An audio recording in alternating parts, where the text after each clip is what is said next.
ಶ್ರೀ ಗುರುಭ್ಯೋ ನಮಃ. ಹರಿ ಓಂ. ಆಪಾದಮೌಳಿ ಪರ್ಯಂತಂ ಗುರುಣಾಂ ಆಕೃತಿಂ ಸ್ಮರೇತ್ ತೇನ ವಿಘ್ನಾಃ ಪ್ರಣಶ್ಯಂತಿ ಸಿದ್ಧ್ಯಂತಿ ಚ ಮನೋರಥಾಃ. ಶ್ರುತಿ ಸ್ಮೃತಿ ಪುರಾಣಾನಾಂ ಆಲಯಂ ಕರುಣಾಲಯಂ ನಮಾಮಿ ಭಗವತ್ಪಾದ ಶಂಕರಂ ಲೋಕಶಂಕರಂ. ಯೋ ನಿತ್ಯಮಚ್ಯುತ ಪದಾಂಬುಜ ಯುಗ್ಮ ರುಗ್ಮ ವ್ಯಾಮೋಹಿತಾಸ್ತರಾಣಿ ತೃಣಾಯ ಮೇನೆ ಅಸ್ಮತ್ ಗುರೋರ್ ಭಗವತೋಸ್ಯ ದಯೈಕ ಸಿಂಧೋ ರಾಮಾನುಜಸ್ಯ ಚರಣೌ ಶರಣಂ ಪ್ರಪದ್ಯೆ. ಯೋ ವಿಪ್ರಲಂಬ ವಿಪರೀತ ಮತಿಪ್ರಭೂತಾನ್ ವಾದಾನ್ ನಿರಸ್ಯ ಕೃತವಾನ್ ಭೂತತ್ವವಾದಾನ್ ಸರ್ವೇಶ್ವರೋ ಹರಿತಿ ಪ್ರತಿಪಾದಯಂತಂ ಆನಂದತೀರ್ಥ ಗುರುಂ ಭಜೆ. ಶ್ರೀಮತಾಚಾರ್ಯರನ್ನ ಈ ಒಂದು ದ್ವಿತೀಯ ಹಾಸನ ಜಿಲ್ಲೆಯಲ್ಲಿ ನಡೀತಕ್ಕಂಥ ದ್ವಿತೀಯ ಜಿಲ್ಲಾ ಬ್ರಾಹ್ಮಣ ಸಮ್ಮೇಳನದಲ್ಲಿ ಸ್ಮರಿಸುತ್ತಾ ಇನ್ನೇನು ಕೆಲವು ಕ್ಷಣಗಳಲ್ಲಿ ನಮ್ಮೊಂದಿಗೆ ಶ್ರೀಗಳು ಇಲ್ಲಿ ಆಸೀನರಾಗಿರ್ತಾರೆ. ಅವರ ಪೀಠ ಇಲ್ಲಿದೆ. ಅವರ ಸಾನ್ನಿಧ್ಯವನ್ನು ಇಲ್ಲಿ ನಾನು ಕಲ್ಪಿಸಿಕೊಳ್ಳುತ್ತಾ ಅವರ ಚರಣಾರವಿಂದಗಳಲ್ಲಿ ನನ್ನ ಸಾಷ್ಟಾಂಗ ನಮನಗಳನ್ನು ಸಲ್ಲಿಸ್ತಾ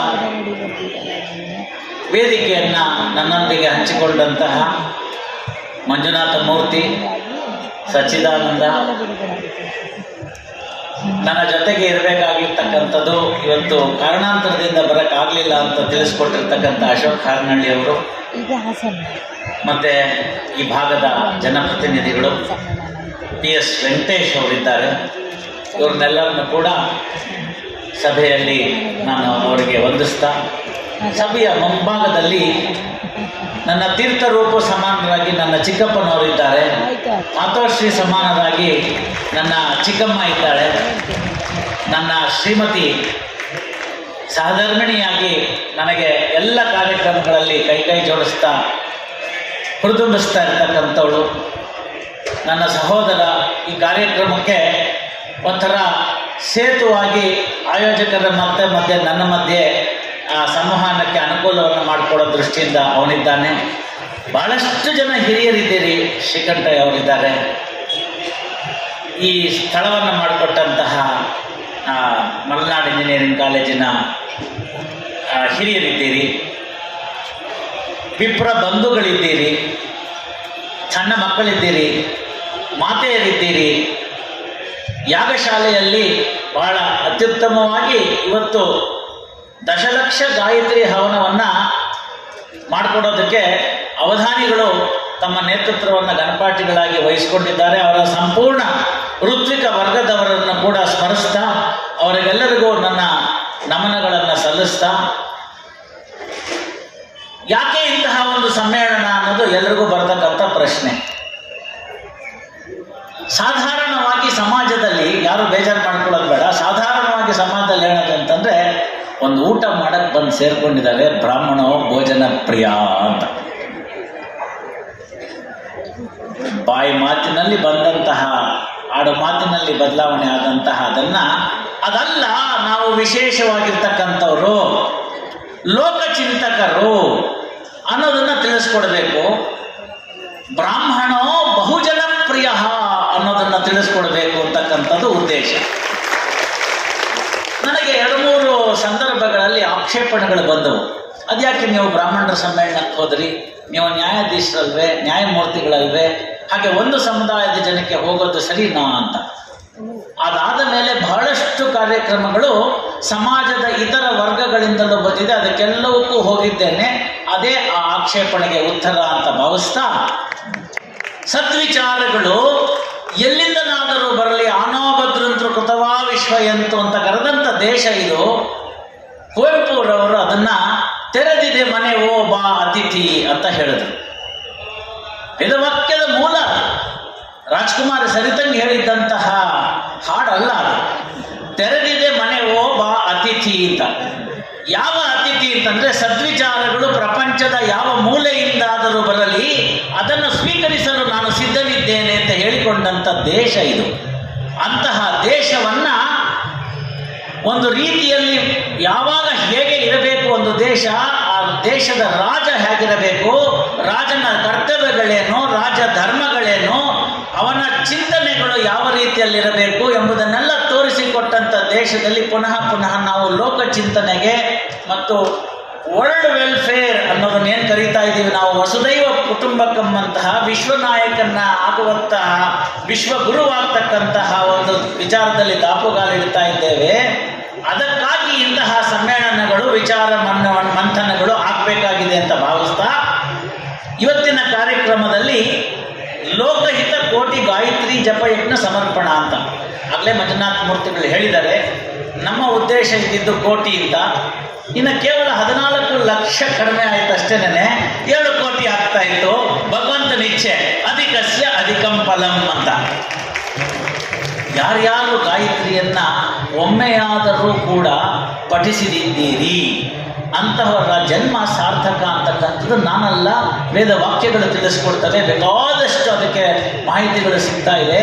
ಅಮೆರಿಕದ ತಂತ್ರಜ್ಞ ತನ್ನ ಸೈಂಟಿಫಿಕ್ ಮೆಥಡ್ನಲ್ಲಿ ಹೇಳ್ತಾನೆ, ಗಾಯತ್ರಿ ಮಂತ್ರವನ್ನು ಜಪಿಸುವಾಗ ನಾಲಿಗೆ ಬಾಯಿಯ ಯಾವ ಯಾವ ಭಾಗಗಳಿಗೆ ಅದನ್ನು ತಗಲುತ್ತೆ, ಹಾಗೆ ತಗಲಿದಂತಾದಾಗ ಬ್ರೈನಲ್ಲಿ ಏನು ಸ್ಟಿಮ್ಯುಲೇಷನ್ಸ್ ಬರುತ್ತೆ ಅನ್ನೋದನ್ನು ಅವನು ವಿಜ್ಞಾನವಾಗಿ ತನ್ನ ಎಲ್ಲ ಪೇಪರ್ ಮುಖಾಂತರ ಹಾಕಿ ಅದನ್ನು ಯೂಟ್ಯೂಬ್ನಲ್ಲಿ ಬಿಡ್ತಾನೆ. ಅದಕ್ಕೆ 1,00,000 ಕೋಟಿ ವ್ಯೂಗಳಿದೆ. ನಾವು ಏನು ಸುಳ್ಳು ಹೇಳಿದ್ವಿ? ನಾವು ಹೇಳಿದ್ದು ಅದೇ ಅಲ್ವಪ್ಪ, ಉದಾಹರಣೆ ಹೇಳ್ಕೊಳ್ಳೋ ಅಂತ. ಇವತ್ತು ಪರಿಸ್ಥಿತಿ ಏನು ಬಂದಿದೆ ಅಂತಂದರೆ, ಒಂದು ಮಗುವಿಗೆ ನೂತನವಾಗಿ ಉಪನಯನವನ್ನು ಮಾಡಿ ಅವನನ್ನು ದ್ವಿಜನಾಗಿ ಮಾರ್ಪಡುವಂಥ ಸಂದರ್ಭದಲ್ಲಿ ತಂದೆಯಾದವನು ಆ ಮಗುವಿನ ಕಿವಿಯಲ್ಲಿ ಆ ಗಾಯತ್ರಿ ಮಂತ್ರದ ಉಪದೇಶವನ್ನು ರಹಸ್ಯವಾಗಿ ಮಾಡಬೇಕಾಗಿತ್ತು ಅಂತ ಇತ್ತು. ಅನ್ಫಾರ್ಚುನೇಟ್ಲಿ ಏನಾಗಿದೆ ಅಂತಂದರೆ, ತಂದೆಗೆ ಗೊತ್ತಾಗಲ್ಲ, ಪುರೋಹಿತರು ಶಾಲೆ ಒಳಗಡೆ ಸೇರ್ಕೊಂಡ್ಬಿಡ್ತಾರೆ. ಇದಕ್ಕೆ ಕಾರಣಕರ್ತರಾಗಬಾರ್ದು. ಇವತ್ತು ಅದು ಮಂತ್ರ ರಹಸ್ಯವಾಗಿ ಉಳಿಲಿಲ್ಲ. ಆದರೆ ಗುರುಮುಖೇನ ಆಗಬೇಕಾದಂಥದ್ದು ತಿಳ್ಕೋಬೇಕು. ಅನುರಾಧ ಪೌಡ್ವಾಲ್ ಆದಿಯಾಗಿ ಎಲ್ಲರೂ ಕೂಡ ಅದನ್ನು ಅವರ ಸಂಗೀತಕ್ಕೆ ತಕ್ಕಂತೆ ಹೇಳಿಬಿಟ್ಟಿದ್ದಾರೆ. ಆ ರೀತಿ ಗಾಯತ್ರಿಯನ್ನು ಜಪಿಸ್ತಕ್ಕಂಥದ್ದಲ್ಲ. ಅದಕ್ಕೊಂದು ಮಾತ್ರ, ಗಣ ಮತ್ತು ಅದಕ್ಕೆ ರೀತಿಯಾದ ಎಲ್ಲವನ್ನೂ ಇದೆ. ಅಂಗನ್ಯಾಸ, ಕರನ್ಯಾಸ ಅವನ್ನೆಲ್ಲ ಮಾಡಬೇಕಾಗಿರುತ್ತೆ. ಹಾಗೆ ಮಾಡಿದಾಗ ಹೆಚ್ಚುವರಿ ಫಲ ಅದನ್ನು ಶಾಸ್ತ್ರೋಕ್ತ ರೀತಿಯಲ್ಲಿ ಮಾಡ್ತಕ್ಕಂಥದ್ದು ಅಂತ ತಿಳ್ಕೊಳ್ಬೇಕಾಗಿರ್ತಕ್ಕಂಥದ್ದು. ಹಾಗಾದರೂ ಸರಿ, ಗಾಯತ್ರಿಯನ್ನು ನೆನೆದರೆ ಮನಸ್ಸಿನಲ್ಲಿರ್ತಕ್ಕಂಥ ಎಲ್ಲ ಪಾಪಗಳು ತೊಳೆತವೆ ಅನ್ನೋದನ್ನು ಹೇಳ್ತಾ ಅಷ್ಟು ಜಪವನ್ನು ಮಾಡಿ ಇವತ್ತು ಅದನ್ನು ಸಮರ್ಪಣೆ ಮಾಡ್ತಾ, ಅದಕ್ಕಾಗಿ 10,00,000 ಗಾಯತ್ರಿ ಹವನವನ್ನು ನಾವು ನೋಡಿದ್ವಿ. ಗುರುಗಳ ಆಶೀರ್ವಾದದಿಂದ ಈ ಆಯೋಜಕರು ಅದನ್ನು ಮಾಡಿದ್ದಾರೆ. ಇದು ಒಂದು ಮಹಾರಥ. ಇಲ್ಲಿ ನೀವು ನೋಡಿದ್ದೀರಿ ಕೇಶವನ ರಥವನ್ನು ಹಾಸನದಲ್ಲಿ, ಬೇಲೂರಿನಲ್ಲಿ ಚೆನ್ನಕೇಶವನ ರಥವನ್ನು ನೋಡ್ತೀರಿ ನೀವು, ಚೈತ್ರ ಮಾಸದಲ್ಲಿ ಬರ್ತಕ್ಕಂಥದ್ದು. ಆ ರಥವನ್ನು ರಥಸ್ಯ ಕೇಶವಂ ದೃಷ್ಟ ಪುನರ್ಜನ್ಮಾನ ಲಭ್ಯತೆ ಅಂತ ಹೇಳಿರ್ತಕ್ಕಂಥದ್ದು. ಅಂತಹ ರಥದ ಒಂದು ಪುಣ್ಯ ಕಾರ್ಯವನ್ನು ಯಾರೋ ಪುಣ್ಯಾತ್ಮರುಗಳು ಮಾಡಿ ಅದನ್ನು ಎಳಿತಾ ಇದ್ದಾರೆ. ನನ್ನಂಥ ಪಾಮರರಿಗೂ ಕೂಡ ಆ ದಾರದ ಹಗ್ಗದ ಕೊನೆಯ ದಾರವನ್ನು ಎಳಿತಕ್ಕಂಥ ಅವಕಾಶವನ್ನು ನನಗೆ ಕೊಟ್ಟಿದ್ದೀರಿ. ಇಲ್ಲಿರ್ತಕ್ಕಂಥವರೆಲ್ಲ ಸೇರಿದ್ದೀರಿ. ಅದರಲ್ಲಿ ನಾವೇ ಪುಣ್ಯವಂತರು ಅಂತ ತಿಳಿಸ್ಕೊಳ್ಬೇಕಾಗಿದೆ.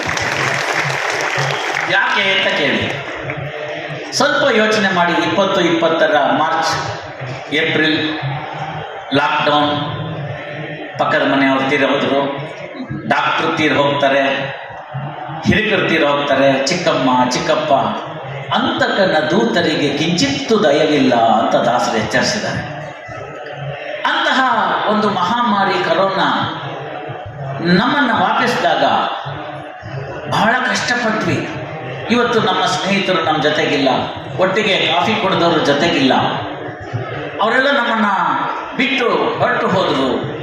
ಹಾಗಾದರೆ ಅದೇನೋ ಸಹಜ ಸಾವೇ ಗೊತ್ತಿಲ್ಲ, ಅಪಮೃತ್ಯುವೇ ಗೊತ್ತಿಲ್ಲ. ಇದನ್ನ ಯಾಕೆ ಸರ್ ಇಂಥ ಒಳ್ಳೆ ಕಾರ್ಯಕ್ರಮದಲ್ಲಿ ನೀವು ಪ್ರಸ್ತಾಪ ಮಾಡ್ತಾ ಇದ್ದೀರಿ ಅಂದರೆ, ಇದರಿಂದ ಪಾಠ ಕಲಿಯೋದಿದೆ. ಈ ಸಮ್ಮೇಳನದಲ್ಲಿ ಇರ್ತಕ್ಕಂಥವರು, ಪ್ರಪಂಚದಲ್ಲಿ ಉಳಿದಿರ್ತಕ್ಕಂಥ ಎಲ್ಲರೂ, ನನ್ನನ್ನು ಸೇರಿ ಎಲ್ಲರೂ ಮಹಾನ್ ಅದೃಷ್ಟವಂತರು ಅಂತ. ಯಾಕೆಂದರೆ ನಮಗೆ ಭಗವಂತ ಸಪ್ಲಿಮೆಂಟ್ರಿ ಎಕ್ಸಾಮ್ ಬರೆಯೋಕ್ಕೆ ಅವಕಾಶ ಕೊಟ್ಟಿದ್ದಾರೆ. ಮೇಯ್ನ್ ಎಕ್ಸಾಮಲ್ಲಿ ನಾವೆಲ್ಲ ಫೇಲ್ ಆಗಿದ್ದೀವಿ. ಆವಾಗ ನಾವು ವಿಶ್ವದ ಬಗ್ಗೆ ಚಿಂತನೆ ಮಾಡಲಿಲ್ಲ. ನನ್ನ ಮನೆ, ನಾನು ನನ್ನ ಕಣ್ಣಿನ ಗೊಂಬೆ, ಈ ತರಹ ಅಂದ್ಕೊಂಡು ನಾವು ಇದ್ವಿ. ವಿಶ್ವದ ಬಗ್ಗೆ ಚಿಂತನೆ ಮಾಡಲಿಲ್ಲ. ವಿಶ್ವವು ಚೆನ್ನಾಗಿದ್ದರೆ ನಾನು ಚೆನ್ನಾಗಿದ್ದೇನೆ ಅಂತಕ್ಕಂಥ ವೇದ ವಾಕ್ಯಗಳನ್ನು ನಾವು ಗಮನಿಸ್ಕೊಳ್ಳಿಲ್ಲ. ಮಾ ಕಶ್ಚಿತ್ ದುರ್ಗವಾಗ್ಭವೇತ್ ಅನ್ನೋದನ್ನು ಹೇಳಿಲ್ಲ. ಶನ್ನೋ ಅಸ್ತು ದ್ವಿಪದೇ ಶಂಚತುಷ್ಪದೇ ಅಂತ ಹೇಳಿರ್ತಕ್ಕಂಥದ್ದನ್ನ ಕೇವಲ ಸ್ವಾಮಿಗಳನ್ನ ಆಹ್ವಾನ ಮಾಡೋಕ್ಕೆ ಮಾತ್ರ ಹೇಳಕ್ಕಂಥದ್ದಾಗಿತ್ತು. ಶನ್ನೋ ಅಸ್ತು ದ್ವಿಪದೇ ಅಂತ ಹೇಳುವಂಥ ಸಂದರ್ಭದಲ್ಲಿ ಮಾನವ ಕುಲವನ್ನು ಅದನ್ನು ಪ್ರತಿನಿಧಿಸಿದ್ರೆ ಶಂಚತುಷ್ಪದೇ ಅಂತ ಹೇಳಿದಾಗ ಪ್ರಾಣಿಗಳ ಬಗ್ಗೆ ಹೇಳಿದ್ವಿ, ಪರಿಸರದ ಬಗ್ಗೆ ಹೇಳಿದ್ವಿ, ನದಿಗಳಿಗೆ ದೇವತೆಗಳ ಹೆಸರನ್ನು ಇಟ್ವಿ, ಗಂಗಾ, ಯಮುನೆ, ಗೋದಾ, ಸಿಂಧು, ಸರಸ್ವತಿ ಎಲ್ಲ ಹೇಳಿದ್ವಿ. ಆ ರೀತಿ ನಡ್ಕೊಂಡ್ವಾ ಅಂತಂದ್ರೆ ಇಲ್ಲ. ಮರಗಳನ್ನ ಕಡಿದ್ವಿ, ಆಯ್ತಾ? ಇಲ್ಲ. ನಮ್ಮ ಕಣ್ಮುಂದೆ ಪರೋಪಕಾರಾರ್ಥಮಿದಂ ಶರೀರಂ ಅಂತ ಬಂದಂತಹ ದದೀಚಿಗಳು ಕಣ್ಮುಂದೆ ಬಾರದೆ ಹೋದ್ರೆ, ಸಮ್ಮೇಳನಕ್ಕಾಗಿ 10 ರೂಪಾಯಿ ತೆಗೀರಿ ಅಂತಂದ್ರೆ ಇಲ್ಲ ಅಂತಂದ್ರೆ ಆಯೋಜಕರು ಬಹಳ ಹುಷಾರೀಗ, ಜೊತೆಗೆ ಹೋಗುವಾಗಲೇ QR ಕೋಡ್ ತಗೊಂಡೋಗಿರ್ತಾರೆ, ಚಿಲ್ಲರೆ ಇಲ್ಲ ಅನ್ನೋದು ಹೇಳೋದಿಲ್ಲ ಅಂತ. ಮಾಡಲಿಲ್ಲ. ಯಾತಕ್ಕಾಗಿ? ಎಲ್ಲೋ ಗೊತ್ತಿಲ್ಲ. ಧಾವಂತ ನಮ್ಮಲ್ಲಿರ್ತಕ್ಕಂಥ ಸಾಂಸ್ಕೃತಿಕ ನೆಲೆಗಟ್ಟನ್ನು ಬಿಟ್ವಿ, ಅನುಷ್ಠಾನ ಇಲ್ಲ. ಬೆಳಗ್ಗೆ ಎದ್ದ ತಕ್ಷಣ ನಾವು ನಮ್ಮ ಮನೆಯಲ್ಲಿ ಬೇಕಾಗಿರ್ತಕ್ಕಂಥದ್ದು ಕೌಸಲ್ಯ ಸುಪ್ರಜಾರಾಮ ನಿಂತೋಯ್ತು, ಇವತ್ತು ಬರ್ತಾ ಇಲ್ಲ. ಯಾಕೆ ಬರ್ತಾ ಇಲ್ಲ ಗೊತ್ತಿಲ್ಲ. ಧಾವಂತ ಶಾಲೆಗೆ ಮಗು ಹೋಗಬೇಕು, 8 ಗಂಟೆಗೆ ಬಸ್ ಬರುತ್ತೆ, 8 ಗಂಟೆಗೆ ಬಸ್ ಬರೋಷ್ಟರೊಳಗಡೆಗೆ ನಾವು ಬೇಕಾಗಿರ್ತಕ್ಕಂಥದ್ದನ್ನ ಮಾಡಬೇಕು. ಇಂತಹ ವಿಚಾರಗಳನ್ನೆಲ್ಲ ನಾವು ಹೇಳುವಂಥ ಸಂದರ್ಭದಲ್ಲಿ ಅನುದಿನದ ಆ ಕ್ಷಣಗಳನ್ನು ನಾವು ಮರೆತ್ವಿ. ಶ್ರೀಗಳವರು ಆಗಮಿಸ್ತಾ ಇದ್ದಾರೆ. ನಾವೆಲ್ಲರೂ ಎದ್ದು ನಿಂತು ಅವರಿಗೆ ಗೌರವವನ್ನು ಸೂಚಿಸೋಣ.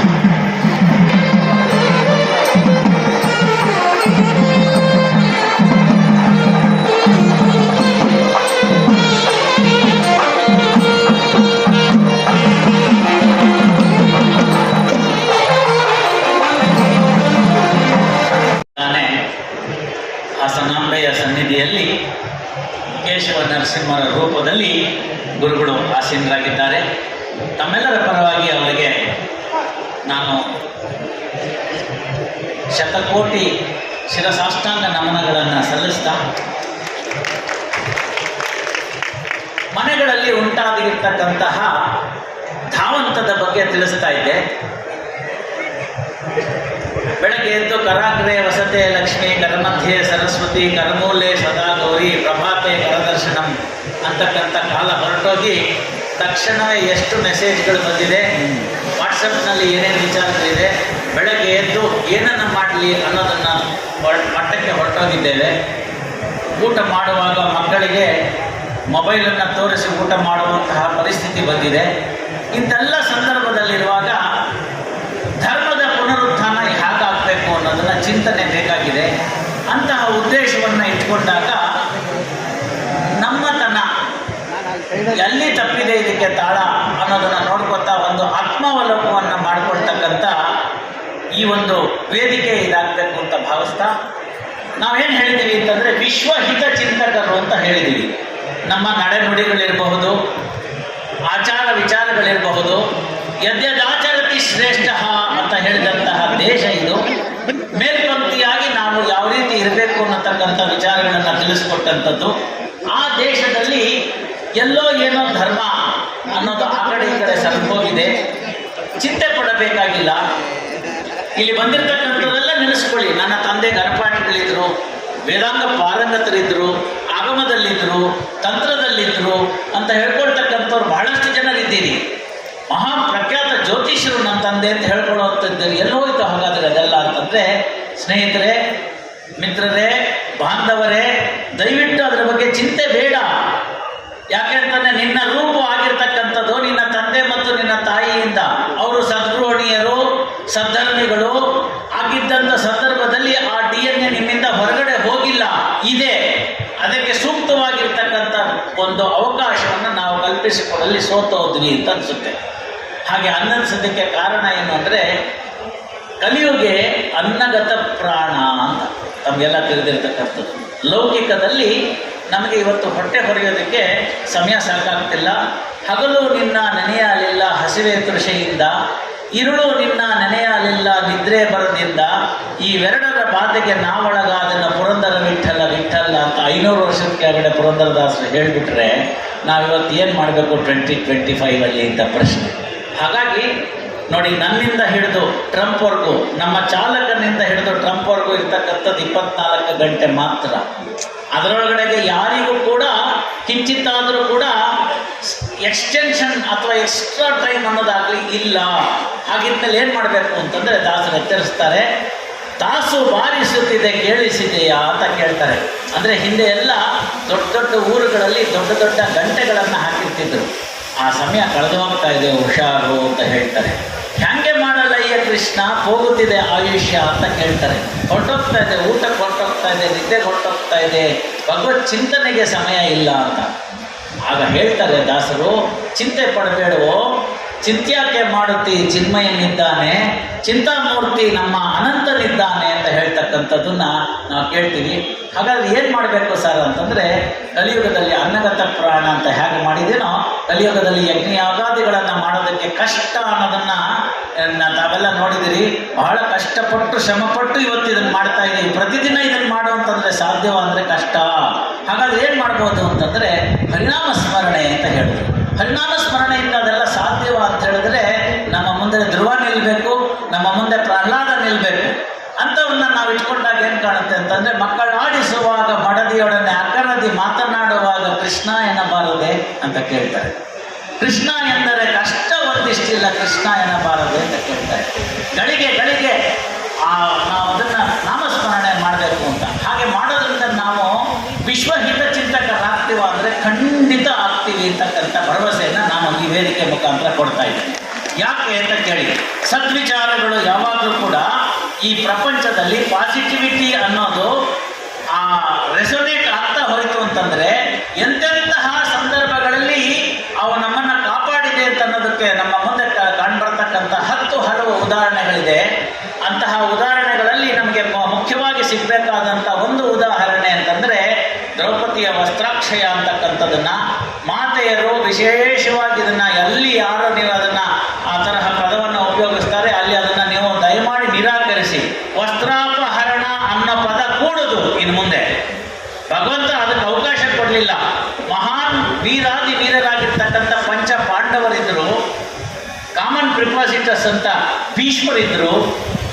ಮುಂದೆ ಯುಧಿಷ್ಠಿರನಿಗೆ ಹೇಳ್ತಾರೆ ಕೃಷ್ಣ, ನಿನಗೆ ಏನಾದ್ರು ಧರ್ಮದ ಬಗ್ಗೆ ತಿಳ್ಕೋಬೇಕು ಅಂತಂದರೆ ಶರಶೈಯಲ್ಲಿರ್ತಕ್ಕಂಥ ಭೀಷ್ಮರನ್ನು ಕೇಳು, ಅತ್ಯಂತ ಜ್ಞಾನಿಗಳು ಅವರು ಹೊರಟೋಗ್ತಾರೆ ಅಂತ ಹೇಳಿ. ಅವರು ಹೋಗೋ ಸಿದ್ಧತೆಯಲ್ಲಿದ್ದಾರೆ, ಕೇಳ್ಬಿಡು ಅಂತ ಭೀಷ್ಮರು ಸುಮ್ಮನೆ ಕೂತರು. ಇಬ್ಬರಿಗೂ ಪಾಠ ಮಾಡಿದಂಥ ದ್ರೋಣಾಚಾರ್ಯರು ಸುಮ್ಮನೆ ಕೂತರು, ಮೇಷ್ಟ್ರು ಸುಮ್ಮನೆ ಕೂತರು, ಕರ್ಣ ಸುಮ್ಮನೆ ಕೂತ. ಕೊನೆಗೆ ಧೃತರಾಷ್ಟ್ರನ ವಿಚಾರ ಬರುತ್ತೆ. ಆಗ ಅವನು ಸುಮ್ಮನೆ ಕೂಡ್ತಾನೆ. ತನ್ನ ವಂಶದ ರಾಜನಾದವನು ಎಂತಹ ಪ್ರಮುಖ ವ್ಯಕ್ತಿ ಆಗಿರ್ಬೇಕು. ಅವನು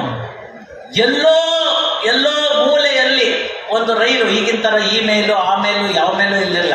ಇದ್ದಿದ್ದೇ ಒಂದು ಹಿಂಗೆ ತಿರುಗಿಸ್ಬಿಟ್ರೆ ಒಂದ್ಸತಿ ಹಲೋ ಅನ್ನೋಕ್ಕೆ ಮಾತ್ರ ಇದ್ದಂಥ ಟೆಲಿಫೋನು. ಆ ಟೆಲಿಫೋನಲ್ಲಿ ವಿಷಯ ಗೊತ್ತಾದಂಥ ಸಂದರ್ಭದಲ್ಲಿ ಮೂಲೆಯಲ್ಲಿ, ಭಾರತದ ಮೂಲೆಯಲ್ಲೆಲ್ಲೋ ರೈಲಿನ ಅಪಘಾತವಾಯಿತು ಅಂದರೆ ನೈತಿಕ ಹೊಣೆ ಹೊತ್ತು ರಾಜೀನಾಮೆ ಕೊಟ್ಟಂಥ ಲಾಲ್ ಬಹದ್ದೂರ್ ಶಾಸ್ತ್ರಿಗಳಲ್ಲಿ ಕಣ್ಣೆದುರಿಗೆ ಆದರೂ ಕೂಡ ನಾವು ಅದಕ್ಕೆ ತನಿಖೆ ಮಾಡಿಸಿ ರಿಪೋರ್ಟ್ ತಗೋತೀವಿ. ಈಗಿನ ಕಾಲ ಎಲ್ಲಿ? ಇದೇ ಭಾರತ, ಇದೇ ಜನ, ಇದೇ DNA, ಎಲ್ಲಿ ಏನು ತೊಂದರೆ ಆಗ್ತಾ ಇದೆ, ಎಲ್ಲಿ ತಾಳಮೇಳ ತಪ್ಪಿದೆ ಅಂತಂದರೆ ವಿಶ್ವಹಿತ ಚಿಂತಕರ ಸಂಖ್ಯೆ ಕಡಿಮೆ ಆಗಿದೆ. ಅದರ ಕೆಲಸವನ್ನು ನಾವೀಗ ಮಾಡಬೇಕಾಗಿದೆ. ಎಲ್ಲರೂ ಸೇರಿ ಮಾಡಬೇಕಾಗಿದೆ. ಒಬ್ಬರಿಂದ ಶುರುವಾಗ್ತಕ್ಕಂಥದ್ದು ಬಹಳ ದೊಡ್ಡದಾಗಿ ಬೆಳೀತಕ್ಕಂಥ ಚಿಂತನೆಗಳಾಗಬೇಕಾಗಿದೆ. ಆ ಚಿಂತನೆಗಳಲ್ಲಿ ಸನ್ಮಾರ್ಗದಲ್ಲಿ ನಡೆಸುವಂತ ಕೇಳ್ತಕ್ಕಂಥ ಭಗವಂತನನ್ನು ಪ್ರಾರ್ಥನೆ ಮಾಡುತ್ತಾ ಇಡೀ ವಿಶ್ವಕ್ಕೆ ಒಳ್ಳೆಯದಾಗಲಿ ಅಂತಕ್ಕಂಥದನ್ನು ಚಿಂತನೆಯನ್ನು ಮಾಡಬೇಕಾಗಿದೆ. ಅಂಥ ಚಿಂತನೆಗೆ ಇಂತಹ ಒಂದು ಸ್ಥಳದಲ್ಲಿ ಹಾಸನ ಮುಂಚೂಣಿಯಲ್ಲಿ ನಿಂತು ಇಡೀ ವಿಶ್ವಕ್ಕೆ ಒಂದು ರೀತಿಯಾಗಿ ಲೆಕ್ಕಾಚಾರವನ್ನು ತೋರಿಸ್ಕೊಡ್ತಕ್ಕಂಥ ಕೆಲಸವನ್ನು ಇವತ್ತು ಸಂಖ್ಯೆಯ ರೂಪದಲ್ಲೂ ಕೂಡ ವಿಚಾರ ವಿನಿಮಯದ ಮೂಲಕ ಕೂಡ ಮಾಡುವಂಥ ಒಂದು ದೊಡ್ಡ ಕೆಲಸವನ್ನು ಮಾಡ್ತಾ ಇದ್ದಾರೆ. ಇವತ್ತು ಧ್ಯೇಯ ಗೀತೆಯನ್ನು ನೀವು ಕೇಳಿದ್ರಿ, ಅಲ್ಲಿ ಹೇಳಿದ್ರು ಎಳೆ ಎಳೆ ನೂಲು ಬಲಗೊಂಡಾಗ ಹಗ್ಗಕ್ಕೆ ಗಟ್ಟಿತನ ಅಂತ. ನಾವೆಲ್ಲ ಒಂದೊಂದು ಎಳೆಗಳಲ್ವೇ. ಬಹಳ ಸುಂದರವಾಗಿರ್ತಕ್ಕಂಥ ಒಂದು ವಿಚಾರ. ರವೀಂದ್ರನಾಥ ಟ್ಯಾಗೂರ್ ಅವರ ಒಂದು ಬಂಗಾಳಿ ಪದ್ಯ. ಒಂದು ದಿನ ಮಹಾಮಹಿಮ ಆಗಿರ್ತಕ್ಕಂಥವನು, ಲೋಕಕ್ಕೆಲ್ಲ ಬೆಳಕು ಕೊಡ್ತಕ್ಕಂಥ ಸೂರ್ಯ ರಜಕ್ಕೆ ಅಪ್ಲೈ ಮಾಡ್ತಾನೆ. I want a day's leave ಅಂತ. ಅದಕ್ಕೆ ನಂತಪ್ಪ ಕೊಡೋಣ, but show me your in-charge ಅಂತ. ಶ್ರೀಶನ್ ಬಂದು ಕೇಳಿದ್ರು, ಶ್ರೀಶ ಹೇಳ್ತಾನೆ, ಏನಪ್ಪ ಏನೋ ಬೇಕಾರಿಲ್ಲೆಲ್ಲೋ ಇದೆ, ಒಂದು ಸಣ್ಣದಾಗಬೇಕು. ಎಲ್ಲ ಮಹಾನ್ ಮಹಿಮನ್ನು ಕೇಳಿದ್ರು, ಚಂದ್ರನ್ ಕೇಳಿದ್ರು, ನೀನಿದ್ರೆ ನಾನು ಸ್ವಯಂ ಪ್ರಭಾ ಅಲ್ಲ ಅಂತಾನೆ. ಹೀಗೆ ಪ್ರತಿಯೊಬ್ಬರ ಕಡೆ ಹೋಗ್ತಾನೆ. ಸೂರ್ಯನಿಗೆ ಇನ್ಚಾರ್ಜ್ ಆಗೋರು ಯಾರೂ ಇರೋದಿಲ್ಲ. ಬಹಳ ನಿರಾಶನಾಗಿ ಸೂರ್ಯ ವಾಪಸ್ ಬರ್ತಾನೆ. ವಿಷ್ಣು ಹತ್ರ ಕೇಳ್ತಾನೆ, ಇಲ್ಲಪ್ಪ, I want to cancel my leave ಅಂತ. ಯಾಕೆ ಅಂತ ಕೇಳ್ತಾನೆ. I did not get a in-charge ಅಂತ. ಅಲ್ಲಿತ್ತಲ್ಲ ದೀಪ ಅಂತ ಒಂದು ಹಣತೆ. ಆ ಹಣತೆ ಹೇಳುತ್ತೆ, ಅಷ್ಟೊಂದು ನಿರಾಶನಾಗಬೇಡ, ನಂದು ಪರಿಧಿ 1 ಮೀಟ್ರು, ಆ 1 ಮೀಟ್ರಿಗೆ ನಾನು ಇನ್ಚಾರ್ಜ್ ಆಗ್ತೀನಿ ಅಂತ. ಸ್ನೇಹಿತರೆ, ನಾವೆಲ್ಲರೂ ಕೂಡ ಆ ಥರ ಒಂದೊಂದು ಹಣತೆಗಳು. ನಾವೆಲ್ಲ ನಮ್ಮ ಸುತ್ತ 1 ಮೀಟರ್ನ ಬೆಳಗ್ಬಿಟ್ರೆ ಸೂರ್ಯನಿಗೆ ಒಂದಿನ ಏನೋ 1 ವರ್ಷಗಳ ಕಾಲ ರಜವನ್ನು ಕೊಡಬಹುದು. ಸೂರ್ಯ ಕೇಳೋವಂತನಲ್ಲ, ಕಲ್ಪನೆಗಿರಬಹುದು. ಬೆಳಗ್ಗೆ ಎದ್ದು ನಾವು ಕೊಡ್ತಕ್ಕಂಥ ಅರ್ಘ್ಯ ಏನಿದೆ, ಆ ಅರ್ಘ್ಯದಿಂದ ಸೂರ್ಯನ ರಥ ನಡೆಯುತ್ತೆ ಅಂತ. ಮಧ್ಯಾಹ್ನದಲ್ಲಿ ಮಾಧ್ಯಮಿಕೆಯಲ್ಲಿ ಹಂಸಸ್ಸುಚಿಸತು ಅಂತ ಹೇಳ್ತಕ್ಕಂಥ ಮಂತ್ರ ಇರ್ಬೋದು. ಆಕೃಷ್ಣೇನ ರಜಸ ವರ್ತಮಾನೋ ನಿವೇಶಯನ್ ಅಂತ ಮಂತ್ರ ಹೇಳ್ತಕ್ಕಂಥದ್ದು ಸೂರ್ಯನ ಕುರಿತಂಥದ್ದು. ಸೂರ್ಯೋಪಾಸಕರು ಇರಬಹುದು. ನಾವು ಮಾಡದೇ ಇದ್ರೂ ಕೂಡ ಅದೊಂಥರ ಸೆಲ್ಫ್ ಸಸ್ಟೈನ್ ಸಿಸ್ಟಮ್ನ ಅವತ್ತೇ ಭಗವಂತ ಇಟ್ಬಿಟ್ಟಿದ್ದಾನೆ. 60,000 ವಾಲಕಿಲ್ಯರು ಅವನ ಮುಂದೆ ಜಪ ಮಾಡ್ಕೊತಾ ಹೋಗ್ತಾ ಇರ್ತಾರೆ. ಅದು ಸೆಲ್ಫ್ ರೀಚಾರ್ಜಿಂಗ್ ರಥ. ಇಂತಹ ಸಂದರ್ಭದಲ್ಲಿ ನಾವು ಯಾಕೆ ಸರ್ ಮಾಡಬೇಕಾಗದೆ ಅಂತಂದರೆ, ಅದರಲ್ಲಿ ಹರಿತಾ ಇದೆ ನೀರು, ನದಿ ಅಲ್ಲಿಂದ ದೂರದಲ್ಲಿ ಹೋಗ್ತಾ ಇದೆ. ನಿಮ್ಮ ಮನೆಗೆ ನೀರು ಬರಬೇಕಾದ್ರೆ ನೀನು ಹೋಗಿ ತರಬೇಕು, ಅಥವಾ ಪೈಪ್ ಲೈನ್ ಅದು ಹಾಕೋಬೇಕು ಅಂತ. ಅಂತಹ ಒಂದು ಕಾರ್ಯವನ್ನು ಈ ವಿಶ್ವ ಹಿತ ಚಿಂತಕರ ಸಮ್ಮೇಳನದಲ್ಲಿ ನಾವು ಮಾಡ್ತಾ ಇದ್ದೇವೆ. ಬಹಳಷ್ಟು ವಿಚಾರಗಳನ್ನು ತಿಳಿಸೋದಿದೆ. ರಾಷ್ಟ್ರ ಒಂದು ಬಲಿಷ್ಠ ರಾಷ್ಟ್ರವಾಗಬೇಕಾದ್ರೆ ಏನು ಕಾರಣ ಅನ್ನೋದನ್ನು ಬರುತ್ತೆ. ಹಾಗಾಗಿ ನಾವು ಎಲ್ಲ ಸಿದ್ಧಾಂತಗಳನ್ನು ನೋಡಿದ್ರೆ, ಈಗ ವೈಜ್ಞಾನಿಕವಾಗೂ ಕೂಡ ಅದನ್ನು ಹೇಳ್ತಾ ಇದ್ದಾರೆ. ಹೇಗೆ ಎಪಿ ಸೆಂಟರ್ ಅನ್ನೋದು ಭರತ ಖಂಡದಲ್ಲಿ ಭಾರತ ಅನ್ನೋದಾಗುತ್ತೆ ಅನ್ನೋದನ್ನು ವೈಜ್ಞಾನಿಕವಾಗಿ ನಿರೂಪಣೆ ಮಾಡ್ತಕ್ಕಂಥ ಕೆಲಸ ನಡೀತಾ ಇದೆ. ಎಲ್ಲ ಫೋಕಸ್ಡ್ ಎನರ್ಜಿ ಇಲ್ಲಿ ಬಂದು ಸೇರ್ಕೊಳ್ತಾ ಇದೆ. ಆದ್ದರಿಂದ ಭಾರತ ಒಂದು ಕರ್ಮಭೂಮಿಯಾಗಿ ಸೇರ್ಕೊಂಡಿದೆ ಅಂತಕ್ಕಂಥದ್ದು. ದೇವತೆಗಳು ಕೂಡ ಅದರ ಬಗ್ಗೆ ಭಾರತದಲ್ಲಿ ನಾನು ಕಲಿಯುಗದಲ್ಲಿ ಜನ್ಮವನ್ನು ತಾಳಿ ನನ್ನ ಜನ್ಮವನ್ನು ಸಾರ್ಥಕ ಮಾಡ್ಕೋತೀನಿ ಅಂತ ಕೇಳ್ತಕ್ಕಂಥ ದೇಶ ಇದಾಗಿದೆ. ಅಂತಹ ಭಾರತ ದೇಶದಲ್ಲಿ ಸದಾಕಾಲ ನಭೋಮಂಡಲವನ್ನು ನೋಡ್ತಕ್ಕಂಥ ಒಂದು ಪಾಯಿಂಟ್ ಯಾವ್ದಾದ್ರು ಇದೆ ಅಂತಂದರೆ ಅದು ಹಾಸನದಲ್ಲಿದೆ ಅನ್ನೋದು ನಿಮಗೆಲ್ಲ ಗೊತ್ತಾಗಬೇಕು. ಹಾಗಾಗಿ ಇನ್ಸಾಟ್ನ ಉಡಾವಣೆ ಮಾಡಿದಾಗ ಇಲ್ಲಿ ಸ್ಪೇಸ್ ಕೇಂದ್ರವನ್ನು ಮಾಡಿದಂಥ ಸಂದರ್ಭದಲ್ಲಿ ಸದಾಕಾಲ ಉಪಗ್ರಹವನ್ನು ವೀಕ್ಷಣೆ ಮಾಡ್ತಕ್ಕಂಥ ಒಂದು ಸ್ಥಳ ಭೂಮಿ ಮೇಲಿದೆ ಅಂತಂದರೆ ಹಾಗೆ ಹಾಸನ ಆಗಿದೆ.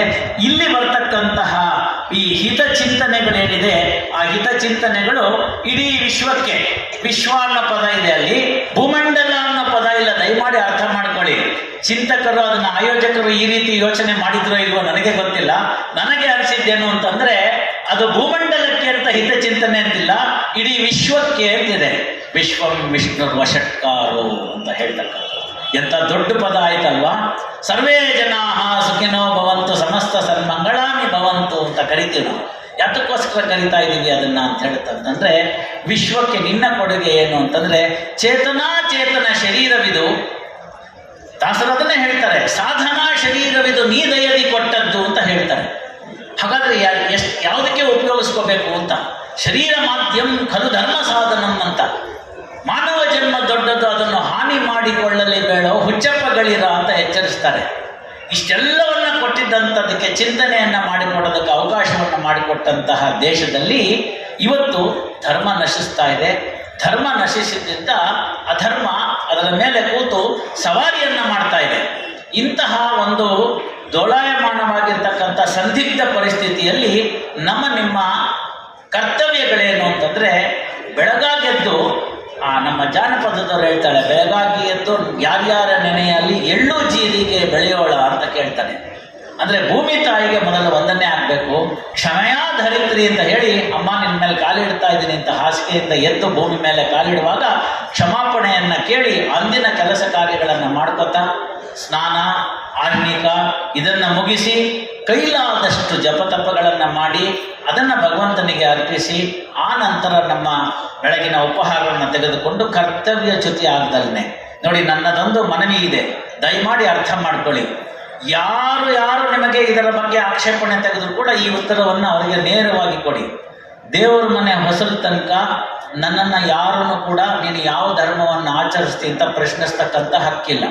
ಅಲ್ಲಿ ನಾನು ರಾಮಾಯಣ ಓದ್ಬೋದು, ಮಹಾಭಾರತ ಓದ್ಬೋದು, ಭಗವದ್ಗೀತೆ ಓದ್ಬೋದು, ಕುರಾನನ್ನು ಓದ್ಬೋದು, ಬೈಬಲನ್ನು ಓದ್ಬೋದು, ನನಗಿಷ್ಟ ಬಂದಿರತಕ್ಕಂಥ ಗ್ರಂಥ ಸಾಹಿತ್ಯ ಇತ್ಯಾದಿಗಳನ್ನು ಏನು ಬೇಕಾದ್ರೂ ನನ್ನ ದೇವರ ಮನೆ ಒಳಗಡೆ ಹೊರಡಬಹುದು.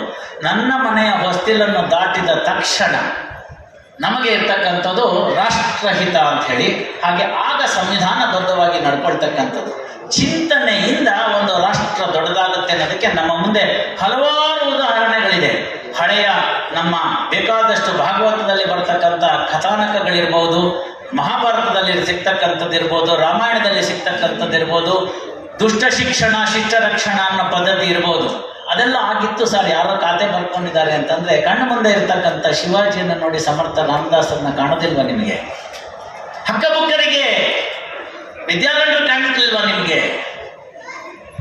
ಚಾಣಕ್ಯ ಚಂದ್ರಗುಪ್ತನಿಗೆ ಕಾಣಿಲ್ವೇ? ಅಲ್ಲೆಲ್ಲ ಪಾತ್ರ ಯಾರ್ದಿತ್ತು? ಸ್ವಲ್ಪ ಯೋಚನೆ ಮಾಡಿ. ನನಗಾಗಿ ಏನ್ ಕೇಳಿದ್ದೀನಿ ನಾನು? ಜಾಯಮಾನೋ ಭವತಿ ತ್ರೈಋಣ ಅಂತ ಹುಟ್ಟ ಮೂರು ಋಣವನ್ನ ತಗೊಂಡು ಹೊಟ್ಟಿರ್ತೀವಿ. ದೈವ ಋಣ, ಪಿತೃ ಋಣ, ಋಷಿ ಋಣ ಅಂತ. ದೈವ ಋಣ ಎಲ್ರಿಗೂ ಗೊತ್ತಿದೆ, ಇವತ್ತು ಮಾಡ್ತಿರ್ತಕ್ಕಂಥ ಕೈಂಕರ್ಯ. ಪಿತೃ ಋಣ ಗೊತ್ತಿದೆ. ಪ್ರೀ ಇಂಡಿಪೆಂಡೆನ್ಸ್ ಹಾಲಿಡೇ ನಮ್ಗೆ ಯಾವ್ದಾದ್ರು ಕೊಟ್ಟಿದ್ದಿತ್ತು ಅಂತಂದ್ರೆ ಬ್ರಿಟಿಷರ್ ಕಾಲದಲ್ಲೂ ಅಂತಂದ್ರು ಅದು ಮಹಾಲಯ ಅಮಾವಾಸ್ಯೆ ಮಾತ್ರ. ಸೊ ಹಾಗಾಗಿ ನೀವು ಅದನ್ನ ಅರ್ಥ ಮಾಡ್ಕೋಬೇಕು. ಪಿತೃಋಣ ಅಂತಂದ್ರೆ ಕೆಲವರು ಮಾತೇನಂದ್ರು, ಸರ್ ನಾವೆಲ್ಲ ಹೋದ್ವಿ ಅಂತ. ಪಿತೃ ಇಕ್ವಲ್ಟು ಮಾತೃನು, ಅದನ್ನೆಲ್ಲ ಹಾಗೆಲ್ಲ ಹೇಳ್ಕೋಬಾರ್ದು. Neutral gender. ಋಷಿ ಋಣ ಅಂತ ಬರುತ್ತೆ. ಋಷಿ ಅಂತಂದ್ರೆ ನಮಗೆ ಚಂದಮಾಮದಲ್ಲಿ ತೋರಿಸ್ಕೊಟ್ಟಿದ್ದು ಒಂದು ಮರದ ಕೆಳಗಡೆ ಗಡ್ಡ ಬಿಟ್ಕೊಂಡು ಒಂದು ದಂಡ ಕಮಂಡಲ ಇಟ್ಕೊಂಡಿರು ಅಂತ.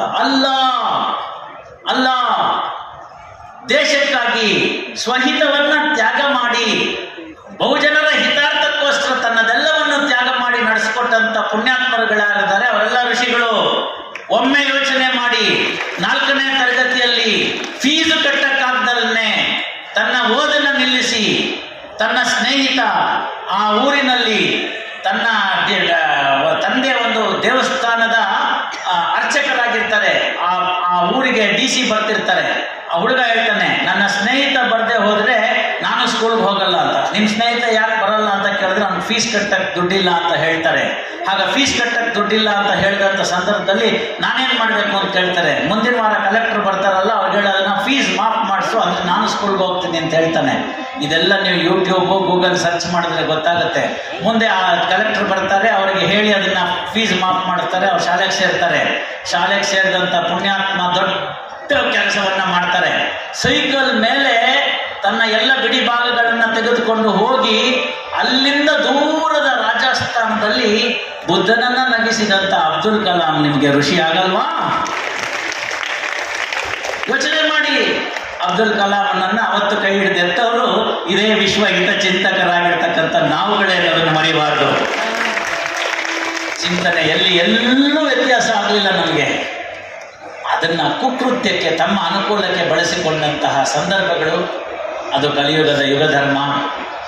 ಆ ತರಹದ ಸಂದರ್ಭಗಳಲ್ಲಿ ಇವುಗಳೆಲ್ಲ ಆಗೋಗಿದೆ. ಹಲವು ವಿಚಾರಗಳು ನಮ್ಮ ಕಣ್ಮುಂದೆ ಆಗ್ತಕ್ಕಂಥದ್ದು. ಸರ್ CV ರಾಮನ್ರು ನಮಗೆ ಒಬ್ಬರು ಋಷಿಯಾಗಿ ಕಾಣಬೇಕು. ಋಷಿ ಅಂತ ಹೇಳಿದಾಗ ದದೀಚಿಗಳು ನಮ್ಮ ಕಣ್ಮುಂದೆ ನಿಲ್ಲಬೇಕು.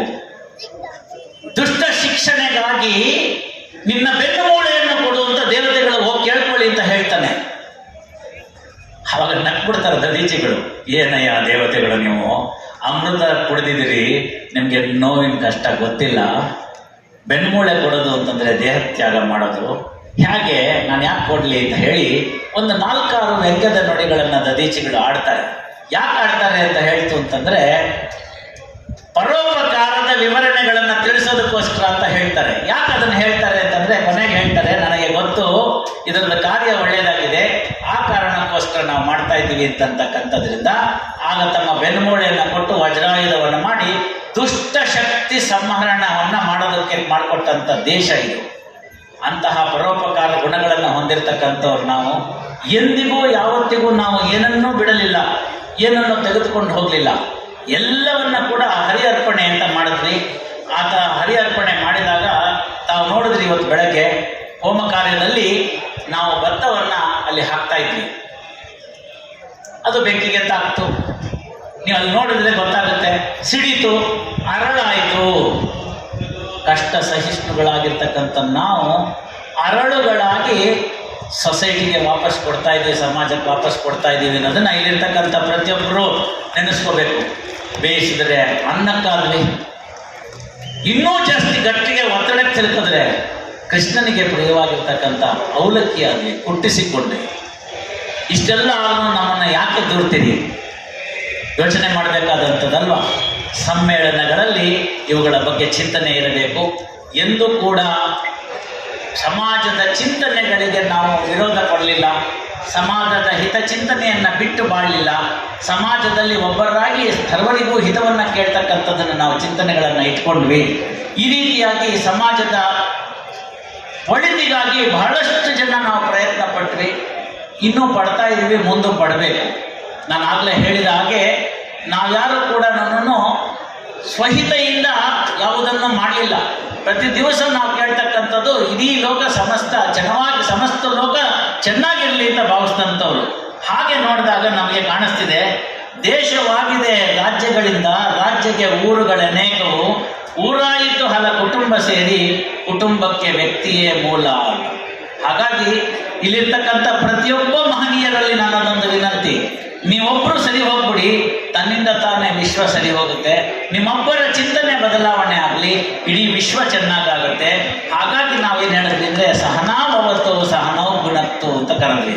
ಈಗ ಈ ರೀತಿಯಾಗಿ ಬಂದಂಥದ್ದನ್ನು ನಮ್ಮ ಮುಂದೆ ಅದೇ ಒಂದು ಧ್ಯೇಯಗೀತೆಯಲ್ಲಿ ತಿಳಿಸಿರ್ತಕ್ಕಂಥ ಇನ್ನೊಂದು ವಿಚಾರ ಅಂತಂದರೆ ವಿಕಸಿತ ಭಾರತ ಭಿತ್ತಿಯ ಮುಂದೆ ಅಂತ. ನಿರೂಪಕರು ಕೂಡ ಅದನ್ನು ಹೇಳಿದ್ರು, ವಿಕಸಿತ ಭಾರತದ ಭಿತ್ತಿಯ ಮುಂದೆ ಅಂತ. ಶ್ರೇಷ್ಠವಾಗಿರ್ತಕ್ಕಂಥ ಭರತ ಖಂಡ ಇದು. ರಾಜರುಗಳು ಆಗೋದಂಥದ್ದು. ರಾಜ ರಂತಿದೇವನ ವಿಚಾರವನ್ನು ನಾವು ಮರೆಯೋ ಹಾಗಿಲ್ಲ. ವಿಶ್ವಚಿಂತನೆಗೆ ಬಂದಂಥ ಸಂದರ್ಭದಲ್ಲಿ ಇಡೀ ದೇವರುಗಳು, ದೇವತಾ ಗಣ ಅವರನ್ನು ಪರೀಕ್ಷೆ ಮಾಡಲಿಕ್ಕೆ ಬಂತು. ಬಹಳ ಭೀಕರವಾಗಿರ್ತಕ್ಕಂಥ ಕ್ಷಾಮವನ್ನು ಅವನ ರಾಜ್ಯದಲ್ಲಿ ತಂದಿಟ್ರು. ಕುಡಿಯೋದಕ್ಕೆ ನೀರಿಲ್ಲ, ತಿನ್ನೋದಕ್ಕೆ ಅನ್ನ ಇಲ್ಲ. ಕೊನೆಗೆ ಉಳಿದಿದ್ದು ಅರಮನೆಯಲ್ಲಿ ಕೇವಲ ಒಂದು ತಂಬಿಗೆ ನೀರು. ಅಮಾತ್ಯರು ಹೇಳ್ತಾರೆ, ನೀರನ್ನು ಕುಡಿದು ನೀನು ಜೀವವನ್ನು ಉಳಿಸ್ಕೋ, ಯಾಕೆಂದರೆ ನಾವಿಷ್ಟು ಪೃಥ್ವಿಪತಿ, ನೀನು ಇಲ್ಲದೆ ಹೋದಂಥ ಸಂದರ್ಭದಲ್ಲಿ ಅರಾಜಕತೆ ಉಂಟಾಗ್ಬಿಡುತ್ತೆ, ಬೇಡ ಅಂತ. ಆ ಕ್ಷಣದಲ್ಲಿ ಯಾಚಕನೊಬ್ಬನು ಬಂದು, ನಾನು 15 ದಿವಸ ಆಯಿತು ಒಂದು ತೊಟ್ಟು ನೀರು ಕುಡಿಲಿಲ್ಲ, ಈಗ ನಾನು ನೀರಿಲ್ಲದೆ ನಾನು ಸತ್ತು ಬಿಡ್ತೀನಿ ಅಂತ ಕೇಳ್ತಾನೆ. ಅಂತಹ ಸಂದರ್ಭದಲ್ಲಿ, ಅಂತಹ ಸಂದಿಗ್ಧದಲ್ಲಿ ರಾಜ ರಂತಿದೇವನ ಮುಂದೆ ವಿಶ್ವಹಿತ ಚಿಂತನೆ, ರಾಜಧರ್ಮ ಅಥವಾ ತನ್ನ ಆಯುಷ್ಯವನ್ನು, ತನ್ನ ಜೀವವನ್ನು ಉಳಿಸ್ಕೊಳ್ತಕ್ಕಂಥದ್ದು ಎರಡು ಆಯ್ಕೆ ಇರುತ್ತೆ. ಅಂಥ ಸಂದರ್ಭದಲ್ಲಿ ರಾಜ ರಂತಿದೇವ ಆ ನೀರನ್ನು ಆ ಯಾಚಕನಿಗೆ ಕೊಡ್ತಾನೆ. ಆ ಕ್ಷಣಕ್ಕಾಗಿ ದೇವತೆಗಳೆಲ್ಲ ಕಾಯ್ತಿರ್ತಾರೆ. ಮೇಲಿಂದ ಎಲ್ಲ ಪುಷ್ಪವೃಷ್ಟಿ ಆಗುತ್ತೆ. ನಿನ್ನನ್ನು ನಾನು ಪರೀಕ್ಷೆ ಮಾಡಲು ರಂತಿದೇವ ಬಂದಿದ್ರು ಅಂತ ಹೇಳಿ ದೇವತಾಗಣ ಪುಷ್ಪವೃಷ್ಟಿ ಮಾಡ್ತಾರೆ. ಸುವೃಷ್ಟಿ ಆಗುತ್ತೆ. ಎಲ್ಲವೂ ಅನುಕೂಲಕರವಾಗಿ ನೆರವೇರುತ್ತೆ. ಇಂಥ ರಾಜರು ಹುಟ್ಟಿದಂಥ ಈ ಭಾರತ ಖಂಡದಲ್ಲಿ ಇವತ್ತು ನಾವೇನನ್ನು ಕಾಣ್ತಿದ್ದೀವಿ ಅಂತ ನಿಮ್ಮ ಕಣ್ಮುಂದೆ ಇದೆ. ಹಾಗಾಗಿ ದಯಮಾಡಿ ತಾವೆಲ್ಲವನ್ನು ಅದನ್ನು ತಿಳ್ಕೊಳ್ಳಿ. ಇಂತಹ ಒಂದು ಸಮಾರಂಭ ಕೊಂಚ ತಡವಾಗಿ ಪ್ರಾರಂಭವಾದರೂ ಕೂಡ ಸಂಪೂರ್ಣವಾಗಿದೆ. ನನ್ನನ್ನು ಸೇರಿ ಎಲ್ಲರೂ ಕೂಡ ಈ ಗುರುಗಳ ಒಂದು ಆಶೀರ್ವಚನಕ್ಕಾಗಿ ಕಾಯ್ತಾ ಇದ್ದೀವಿ. ಸುಸಂದರ್ಭ. ಹಾಸನಪುರದ ಜನತೆಗೆ ಧನ್ಯರು. ಇಂದಿನ ವಾರ ಶುಭವಾರ, ಇಂದಿನ ಯೋಗ ಶುಭಯೋಗ. ಇಂದು ಶ್ರೀ ಪುರಂದರ ವಿಠಲನ ಗಾಯತ್ರಿಯನ್ನು ನೆನೆದಂಥ ದಿನಗಳೇ ನಮಗೆ ಶುಭ ದಿನ ಅಂತ ಭಾವಿಸ್ತೀನಿ. ಶ್ರೀಪತಿ ನಮಗೆ ಸಂಪದವಿಯಲಿ, ವಾಣಿಪತಿ ನಮಗೆ ದೀರ್ಘಾಯು ಕೊಡಲಿ ಅಂತ ಯಾಚಿಸ್ತಾ, ತಾವೆಲ್ಲರೂ ಕೂಡ ಅತಿ ಕಠಿಣ ಶ್ರಮದಿಂದ ಈ ಸಂಸ್ಥೆಯನ್ನು, ಈ ಕಾರ್ಯಕ್ರಮವನ್ನು ಆಯೋಜನೆ ಮಾಡಿದ್ದಾರೆ ಸಂಸ್ಥೆಯವರಿಗೆ ತಾವೆಲ್ಲರೂ ಕೂಡ ಸಂಪೂರ್ಣ ಬೆಂಬಲವನ್ನು ಕೊಟ್ಟಿದ್ದೀರಿ. ಅಲ್ಪನ 4 ಮಾತುಗಳು. ಆ 4 ಮಾತುಗಳಲ್ಲಿ ಎಷ್ಟು ತಪ್ಪಿದೆಯೋ ಗೊತ್ತಿಲ್ಲ. ತಪ್ಪಿದ್ದನ್ನು ಗುರುಗಳನ್ನು ಸೇರಿ ನನ್ನನ್ನು ಕ್ಷಮಾ ಮಾಡಲಿ. ಯಾವುದು ನಿಮಗೆ ಒಪ್ಪಿತವಾಯಿತೋ, ಯದ್ರೋಚತೆ ತದ್ಗ್ರಾಹ್ಯಂ ಎನ್ನ ರೋಚತೆ ತತ್ಯಾಜ್ಯಂ ಸುಖೇನ ಭೋಕ್ತವ್ಯಂ ಅಂತ ಯಾವುದು ನಿಮ್ಮ ಮನಸ್ಸಿಗೆ ಇಷ್ಟವಾಯಿತೋ ಅದನ್ನು ದಯಮಾಡಿ ಒಪ್ಪಿಕೊಳ್ಳಿ. ಒಪ್ಪಿಕೊಂಡಂತ ನಂತರ ಅಪ್ಪಿಕೊಳ್ಳಿ. ಅಪ್ಪಿಕೊಂಡ ನಂತರ ಅನುಷ್ಠಾನಕ್ಕೆ ತರಿ. ಚಿಂತನೆಗಳು ಯಾವತ್ತಿದ್ರೂ ಕೂಡ ನಮ್ಮನ್ನು ಬಹಳ ದೂರಕ್ಕೆ ಕೊಂಡೊಯ್ಯಬಹುದು. ತಾವೆಲ್ಲ ಲಗಾನ್ ಚಿತ್ರವನ್ನು ನೋಡಿದ್ದೇವೆ. ಆ ಲಗಾನ್ ಚಿತ್ರದಲ್ಲಿ ಅವರ ವಿರುದ್ಧ ಒಂದು ಹೋರಾಟ ಮಾಡಬೇಕು ಅನ್ನೋದು ಒಂದು ಚಿಂತನೆ ಆಯಿತು, ನಂತರ ಬಲ ಪಡ್ಕೋತು. ಯಾವತ್ತೂ ಅಷ್ಟೇ ನೋಡಿ, ಸಂಖ್ಯೆ ಬಗ್ಗೆ ಯೋಚನೆ ಮಾಡಬೇಡಿ. ಒಬ್ಬನಿಗೆ ಆ ಧೈರ್ಯ ಇರಬೇಕು, ಮನಸ್ಸಿನಲ್ಲಿ ಕಿಚ್ಚಿರಬೇಕು, ನನ್ನ ದೇಶ ಅನ್ನೋದಿರಬೇಕು.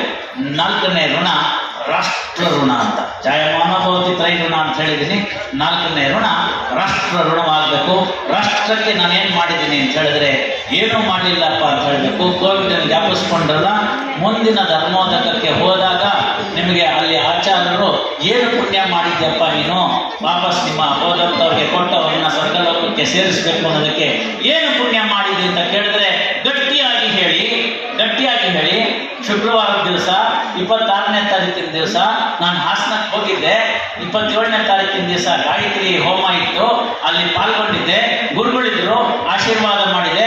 ಅನಂತ ಪುಣ್ಯ ಇದೆ, ಅದ್ರಲ್ಲಿ ಎಷ್ಟು ಬೇಕಾದ್ರೂ ತಗೊಳ್ಳಿ, ಇನ್ನೂ ಮಿಗುತ್ತೆ ಅಂತ ಹೇಳುವಂಥ ಧೈರ್ಯ ನಿಮ್ಮಲ್ಲಿ ಬರಲಿ, ಆ ಸಾಹಸ ಉಂಟಾಗಲಿ ಅಂತ ಹೇಳ್ತಾ ಭಗವಂತನಲ್ಲಿ ನನ್ನ 4 ನುಡಿಗಳನ್ನ ಅರ್ಪಿಸ್ತಾ ಇದ್ದೀನಿ. ಸರ್ವಂ ಶ್ರೀಕೃಷ್ಣ ಅರ್ಪಣಮಸ್ತು.